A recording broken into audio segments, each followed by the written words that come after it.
दीपालपुर ज़िला ओकाड़ा का तारीखी और खूबसूरत शहर ऋग्वेदक ऑफ इंडिया के मुताबिक इस शहर का पहला नाम सिर्फ और यासिरी नगर था, जिससे बाद आजान सियालकोट के राजा सलवाहान के भाई दीपा चंद ने अपने बेटे राजा दीपा के नाम पर दीपापुर रख दिया, जो वक्त के साथ साथ दीपालपुर में तब्दील हो गया। ऋग्वेदक ऑफ इंडिया के मुताबिक दीपालपुर शहर बड़े सगीर पाको हिंद का कदीम तरीन मगर जिंदा शहर है, जो कई बार मस्मार भी हुआ, मगर हर बार इसके खंडरात पर फिर से आबादकारी हुई। और दीपालपुर आज भी ज़मीन के सीने पर अपनी पूरी आबोताब के साथ मौजूद है। माजी का दीपालपुर इस किला दीपालपुर के अंदर तक ही महदूद था, जिसका रकबा करीबन 100 एकड़ पर मुहित था। आज से 2000 साल कबल जब आर्या बरसगीर में दाखिल हुए तो उनका मस्कन सपत सिंधु यानी 7 दरियाओं की सरजमीन था, जिसमें रावी सतलुज, चनाब, जेहलम, सिंध, ब्यास और काबिल बहते थे। और इस दौर की मशहूर तहजीबों में अजूदन, पाकपतन, कबूला और दीपालपुर शामिल थी।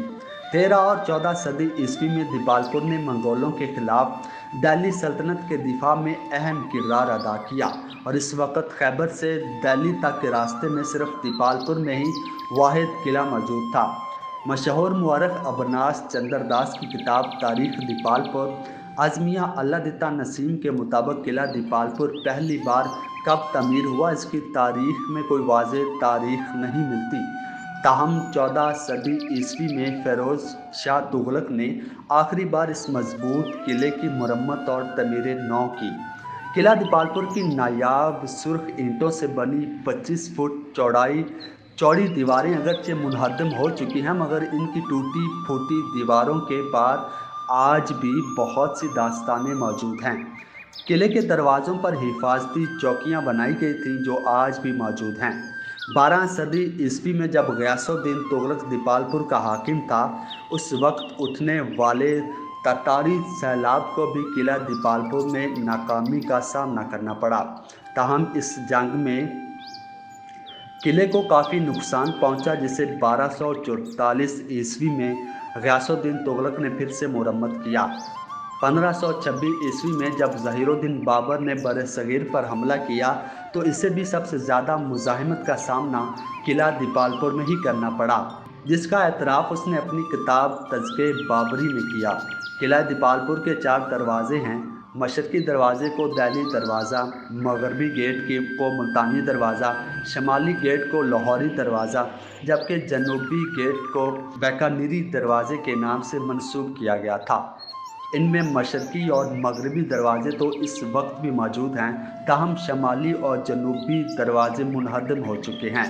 किला दीपालपुर के अंदर एक कुशादा सुरंग भी बनाई गई थी, जिसमें न सिर्फ रोशनी और हवा का मुनासिब इंतज़ाम था, बल्कि ये इतनी चौड़ी थी कि 2 घोड़े बैक वक्त इसमें दौड़ सकते थे। इसके अलावा इसमें एक बहुत बड़ी शाही मस्जिद भी बनवाई गई, जो कि आज भी मौजूद है। किला दीपालपुर में लालू जसराय नामी कॉलोनी में एक मंदिर के आसार आज भी मौजूद हैं, जिसके बारे में रवायत है कि यहाँ एक लालू नामी बच्चा अपनी माँ की बद्दुआ के नतीजे में जिंदा ज़मीन में गड़ गया था। जिस जगह वो गर्क हुआ वहाँ पर मंदिर बना दिया गया। वो मंदिर तो अब ख़त्म हो चुका, ताहम लालू के गर्क होने की जगह आज भी एक पत्थर की छोटी सी स्लेट निशानी के तौर पर पड़ी हुई है। किला में एक 2 मंजिला सराय भी मौजूद है, जिसके हर कमरे के साथ हिंदी ज़ुबान में अबारात रकम हैं, जो शायद नेम प्लेट भी हो सकती हैं। सराय के कुछ कमरे खुले हैं जहां मुकामी लोग आबाद हो चुके हैं। कई कमरों पर ताले लगे हुए हैं।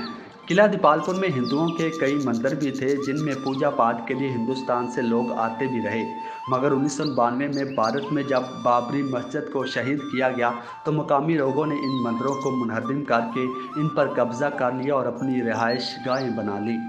दौर जदीद में तेज़ी से बढ़ती हुई शहर की आबादी अब 14 लाख के करीब है। इसकी 15 यूनियन काउंसिल्स हैं। ये खित्ता अपनी तारीखी हैसियत के साथ साथ जरखेज़ी में भी बेमिसाल है।